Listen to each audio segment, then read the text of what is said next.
Tonight on NXT. Tonight on 205 Live. Candice LeRae wants to bring the hurt to Lacey Evans.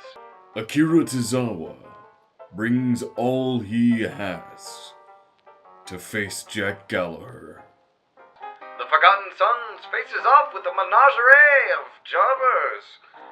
Gargano seeks to break a surprise debut of a 205 Live talent. And for the main event, EC3 Kalisto takes on Lars Sullivan. TJP. Who wins? Who loses? Let's get into the nitty-gritty. Alright, first up on 205 Live, Akira Tozawa versus the gentleman Jack Gallagher. And I have absolutely no bias in this match whatsoever. Why would you ask? Gallagher was coming to the ring, of course, by Drew Gulak and the Brian Kendrick. And as the match begins, Gallagher and Tozawa went toe-to-toe, with Tozawa taking Gallagher back a bit when pinned against the ropes, just going, "Ah!" to make him back off. Tozawa got Gallagher into a submission that Jack quickly and easily countered into a figure four. After breaking free, the two had an exchange of rolling each other into pins, which was a bit too comical for a heel character to be involved in. But, before Akira finally backed up and gave Jack a stiff kick, followed up with a couple chops and a jab, knocking Gallagher out of the ring. Tozawa then preps to go for a dive, just to get distracted by Kendrick coming up onto the apron. He smacks Kendrick, which distracts the ref, and the ref's like, "Oh my god, Brian Kendrick, are you okay even though you're not involved with the match?" And as that's going on, Akira Tozawa goes to back up to the other side of the ring to get ready to charge off and dive, just get pulled down by Drew Gulak, because the ref is stupid and bad at everything. Jack then turns the tables on Tozawa, delivering a kick to the back, getting him into a chokehold. Tozawa tries to counter, but is quickly taken down by a shoulder tackle. And then getting Akira Tozawa into a submission, and then just slowly working on dismantling Akira Tozawa. After a few strikes from Gallagher, he gets Akira into a couple more holds, with Tozawa finally getting out and taking the advantage, knocking Jack out of the ring and pulling him back in, and then hitting him with a missile drop kick from the top turnbuckle. He goes for the pin. Jack kicks at 2. Tozawa manages to get Jack into an octopus hold, but is promptly reversed by Jack, who gets him into a really wonky looking one-legged Boston Crab. After crabbing his way over to the ropes, Tozawa manages to break the hold. But inevitably, Tozawa gets dragged up to the top turnbuckle. He knocks Jack Gallagher down, hits Jack with a diving senton bomb, and pins him for the winsome. Wait. Yes. After this, however, Drew Gulak was none too happy about how his team has been losing. And so he feels that it is time and very necessary to bring out his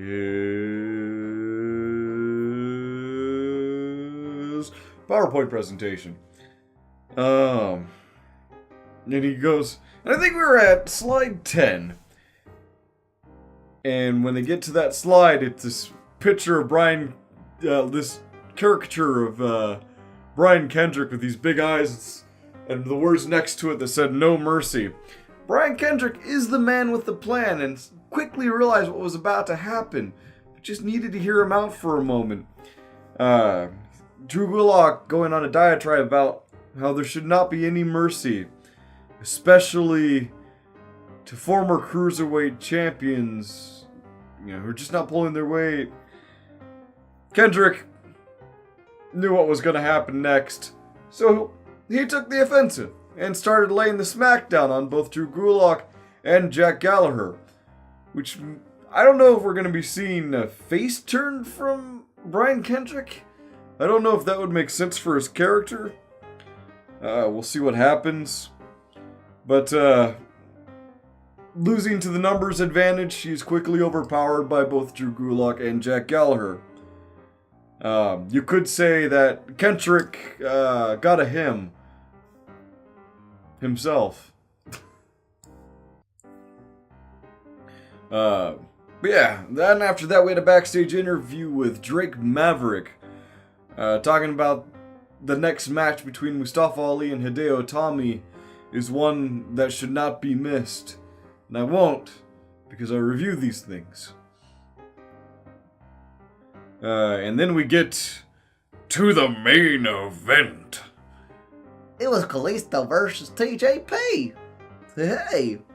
TJ begins by wearing a Lucha House Party shirt, ripping it off, and then throwing it at Kalisto. Kalisto tries to take the early offensive, but is easily outmaneuvered by TJP's height. The two begin exchanging reversals and grapples on the ground, ending with Kalisto being flipped over TJP, landing on his feet. And then started unleashing kick after kick on TJP before getting him into an armbar. TJP breaks free and tries to take a swipe at Kalisto, which the luchador promptly evades and then starts taunting him.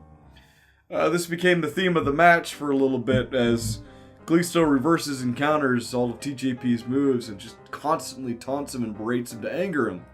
But if there's one thing you never do, is anger a Filipino person. Because when we get mad, we get mad. Yeah, TJP obviously gets frustrated with this, delivering a harsh kick to Kalisto as he's walking on his hands. Out of context, sounds like a weird thing to do in a wrestling match, but it's Kalisto. He does good lucha things. But yeah, after kicking Kalisto, he follows it up with a swing over the top rope to kick Kalisto in the face. And Perkins takes control of the match after this. He begins to use a harsher offensive, slamming Kalisto into the corner, getting Kalisto into a figure four, and then while he's got him in the figure four, he goes to try and pull another submission move at the same time, grabs Kalisto's mask and rips the dragon's tail off the back of it. At least I think that's what it is, because he was part of the Lucha Dragons. Kalisto, worn down, tries to grab the ripped piece of mask just for TJP to stomp on his hand. He picks him up, tosses him towards the ropes, hitting him with a clothesline on the rebound. After a brief moment, Kalisto tries to get some distance, goes to jump on the middle of the rope, with TJP running up, and the two of them in tandem. He runs up, he grabs Kalisto before he can leap off the middle rope, and slams him into the ground. But yeah, Perkins then just continues to work Kalisto's lower back. And then TJP hits him with what looked like a spinning, diving headbutt to the torso. Kalisto again tries to counter, but is immediately planted by TJP. TJP then goes for a top turnbuckle maneuver, with Kalisto evading. Jumping down on him from the turnbuckle, hitting him with a Mexican tornado. Fails the pin, tries to go for the Salida del Sol, but is quickly brought low by TJP. After an exchange, TJP, he then tries to go to the top turnbuckle, but is met with strikes by Kalisto. TJP, then he gets brought down by a hell of a bomb, tries to go for another move after failing the pin, attempts another move, but is kicked by TJP, who gets him into a knee bar. Kalisto struggles to the rope, with TJP taking him down and trying to rip off his mask. And as he's trying to rip off the mask, Lince Dorado runs down to the ring to distract TJP, which works, somehow, allowing Kalisto to roll TJP up for the win. After the matchup, however, and after Lince Dorado gets knocked out outside the ring, TJP runs back over, rips off Kalisto's mask, and then runs towards the crowd. And so Kalisto is left in the middle of the ring without his mask. So yeah, that was 205 Live. It was only 2 matches, and I don't know why they've kept things so short with 205 Live. You've got enough people that you could do at least 3 matches a night. But that's where we're headed. It was 2 matches. the matches were of great quality. They weren't like stellar 5-star matches or 4-star matches. You know, they were between good and great, I should say. So that being said, I'm going to give 205 Live this week a B-. And yeah, let me know what you think up on my poll right here somewhere. But yeah, that's 205 Live. Let's see what happened on the other end.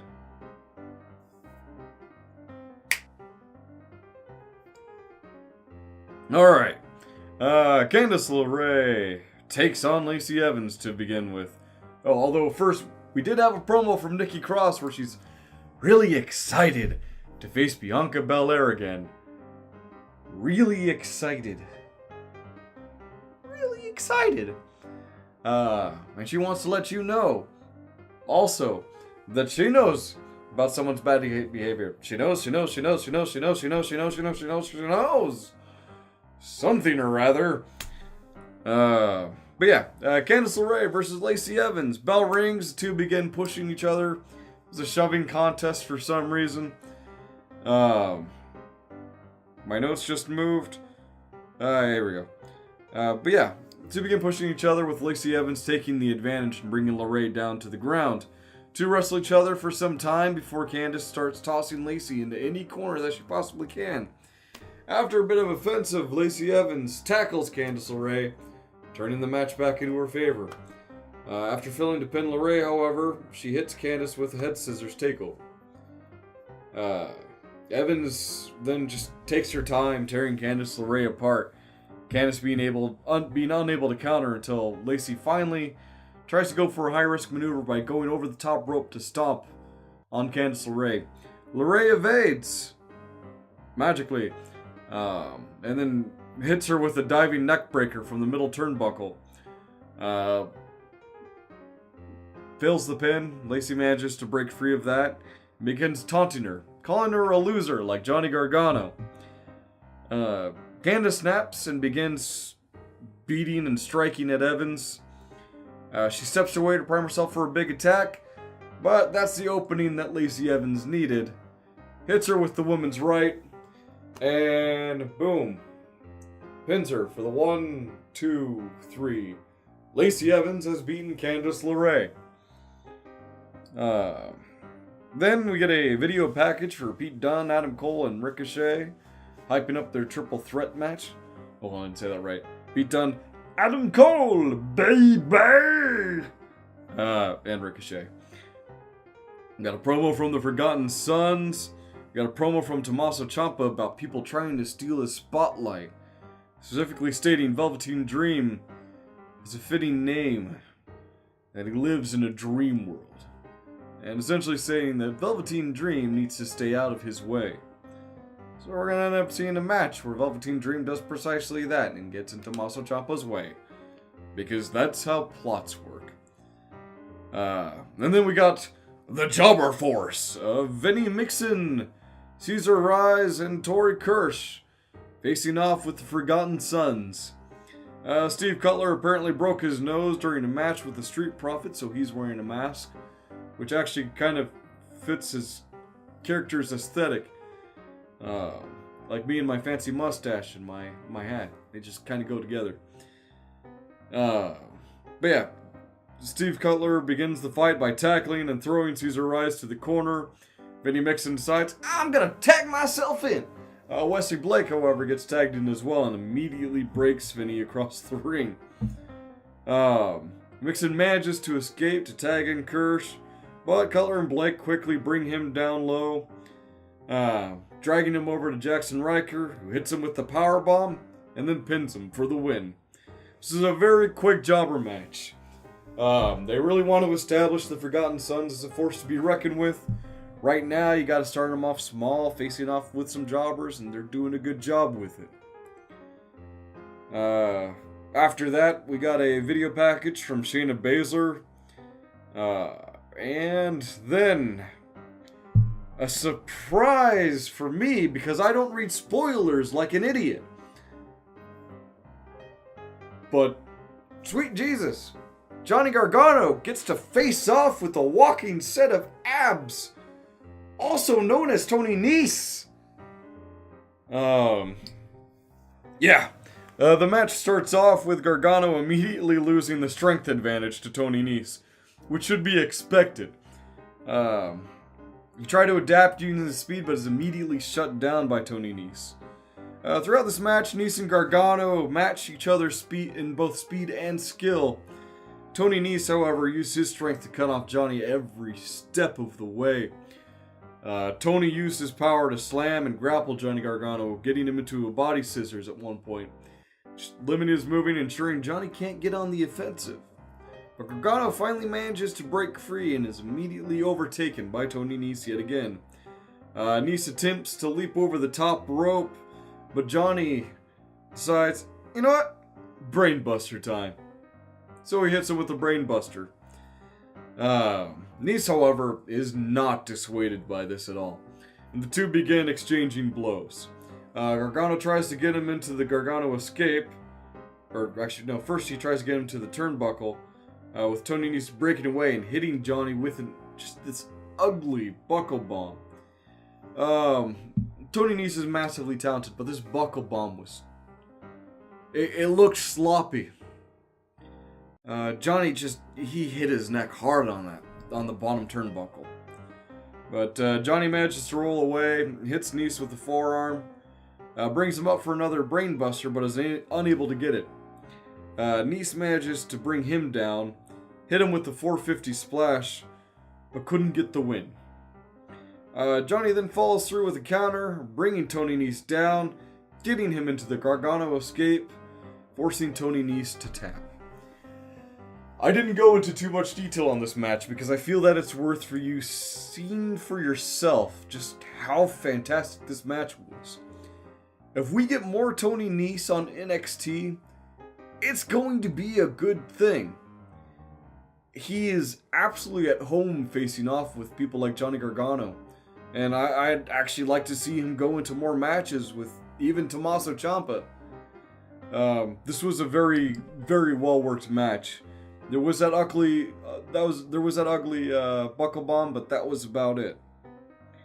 And we got a video package from Lorcan and Birch. Then after that, we get to our main event. Lars Sullivan facing off with EC3. EC3 rushes into the match, not even bothering to finish his entrance, attacking Lars Sullivan, throwing him out of the ring. Then Lars goes to get back in.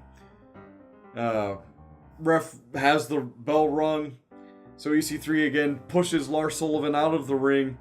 Then does the weird thing of meeting him down on the ground instead of commanding the high ground in this match. But he meets Lars Sullivan blow for blow. Every time Lars Sullivan goes for a chokehold, he grabs on tight and then he pushes Lars Sullivan into the stairs behind him. However, after the last blow, it appears to have broken the skin because Lars Sullivan had a nice big cut on the back, on his back. But yeah, after getting back into the ring, EC3 evades Lars Sullivan, forcing Lars into the post, and then picks up Lars, slams him into the ground, and then follows it up with a diving elbow. After this, however, Lars returns the favor by picking up EC3, slamming him into the corner. But this rebuke doesn't last long as EC3 busts Sullivan over and over again. After a brief moment, Lars breaks free from the offensive, picks up, throws EC3 down onto the ground, and then hits him with repeated crossface blows. He goes for the pin. EC3 kicks out at 1. And then good old Ethan Carter III decides, I'm gonna suplex you into the corner, and then hits him with a diving crossbody. He goes for the pin. Lars kicks out. But yeah. After that,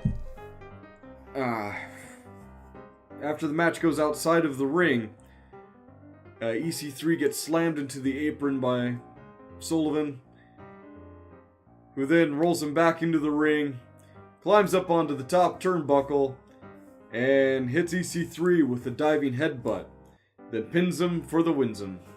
I need to stop saying that, but I can't help myself. I love a good rhyme. But anyway. Okay, now that I got that whole diatribe out of the way, how was NXT tonight? I'm giving it an A. Match between Lars Sullivan and EC3 was great. Lacey Evans and Candice LeRae was great. The Forgotten Sons did its job. It was a match against jobbers. You can't expect, like, you know, a high quality match out of it, but it established them well enough. Gargano versus Nese. Molto bene. Yeah, everything about this was good. I can't diss it. Giving it an A. If you disagree, the poll's up here. But yeah, this has been Real Honesty without John Ritland.